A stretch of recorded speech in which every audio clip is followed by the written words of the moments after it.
Hi and welcome to another bite-sized learning video. And today I want to pick up on resilience again and just give you an overview of the 5 key areas of resilience that are particularly useful to consider when you are leading others and supporting others. Now again, we'll build on this in the longer sessions, the 45-minute sessions, and also give you an opportunity in the Q&A drop-in sessions to expand and to question and to develop your knowledge. This is just a taster to get you thinking and to think about how you can develop some of this on your own terms within your teams.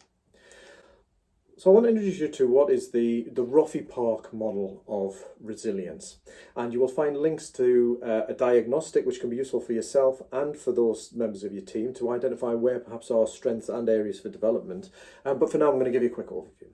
So the 5 areas start with the first one being the purpose, values and strengths. Now, what do we mean by that?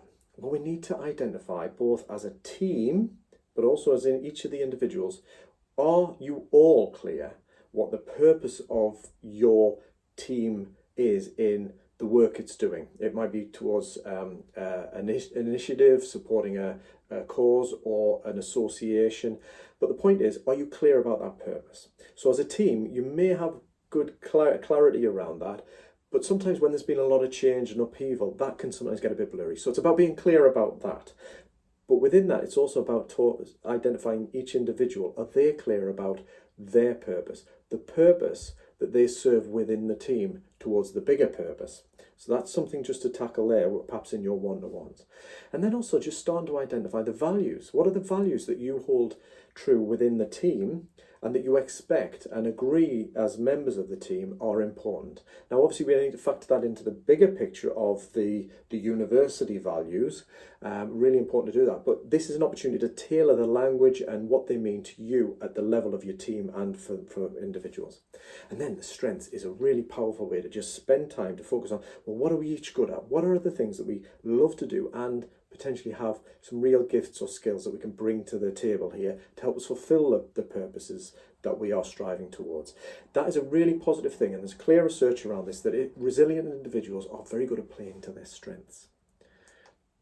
The next one is perspective.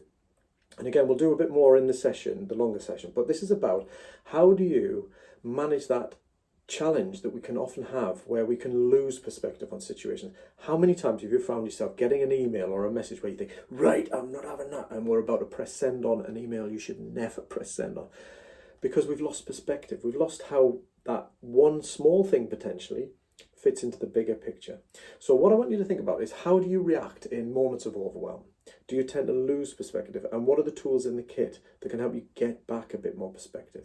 And what is the longer term perspective? How does it fit into the purpose, but the longer term view of your life? How does the work that you're doing within your leadership role fit into your plan for your life? Because something can happen today, it can feel world and shattering and crushing. But if we kind of place it in, well, what does this actually mean in the scheme of things over the next year to 5 years to lifetime? That can help us put it in a little bit more perspective and park that emotional challenge.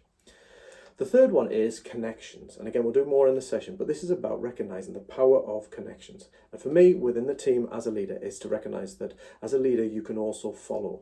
You can also lean on the strengths of the people within your team. And if you maintain strong relationships and connections and don't try to go it alone, then you can foster effective team coherence, but you can also take a bit of pressure off yourself. The next one is physical energy. It's really, what are you doing to look after yourself, and what are the team members doing to look after themselves? Partying all night, burning the candle at both ends may be fun, but if it's grinding you down and meaning that you can't fulfill other obligations or other goals that you've set yourself, then that can be a challenge. So it's things like sleep, things like taking time for activity and exercise, eating right, those kinds of things. And the last one is emotional intelligence. And again, I'm not going to dive into this, but this is about being aware that as individuals, we all see the world through a unique perspective, through these eyes, your own. And we see the world and interpret it according to the life that we've had, the values, the culture, the upbringing, and all of that. And because of that, we may have struggle connecting with others. So there are two aspects to emotional intelligence. One is connecting and appreciating the position other people have. So how do we manage the differences we have? You might find some of the mediation and conflict resolution tools useful there. But also, how do we manage our internal state, our own emotions, so that we don't blow our top whenever there's a crisis, or we can start to manage and have a bit more mastery over ourselves as well. That can be really useful and powerful.